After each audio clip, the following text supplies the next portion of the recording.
Sumuko si Rufa May Quinto sa National Bureau of Investigation para sa kasong paglabag sa Securities Regulation Code.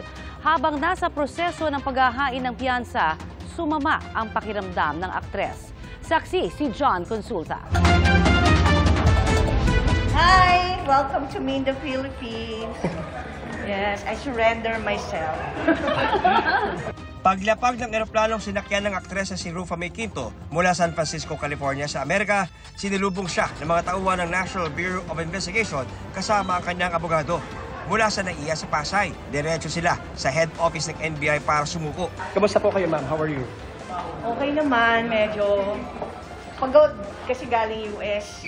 At Matapos dumaan kay NBI Director Jaime Santiago, prinoseso ang mga papeles kaugnay sa kanyang pagsuko. biktima din po tayo, kaya lahat haharapin, go, go, go. Hindi maganda kasi reputasyon ko na yung sinisira dito. Kaya rin haharap ako para i-clear ko yung name ko. Sa totoo lang, dapat ang hanapin nila ay may-ari. Wala naman akong pinalaman sa kanila.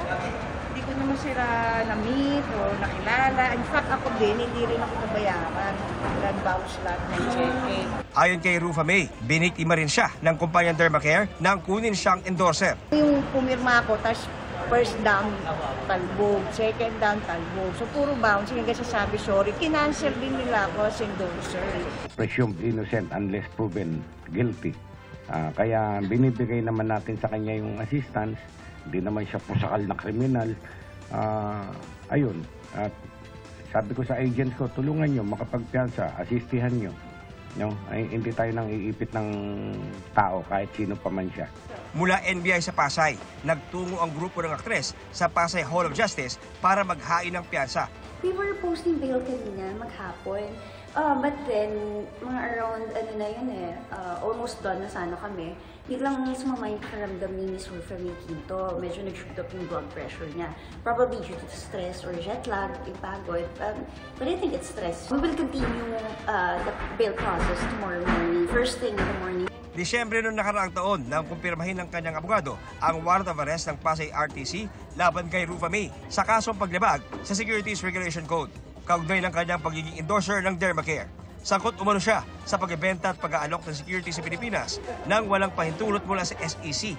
Sinusubukan ng GMA Integrated News na makuha ang panig ng Dermacare ukol dito. Apila ng aktres, huwag sana siyang husgahan at pakinggan muna ang buong kwento bago maniwala. Sana i-highlight nyo kung sino ba yung kawatan dito. Hindi porkit artista, ikaw na yung laging nasa news.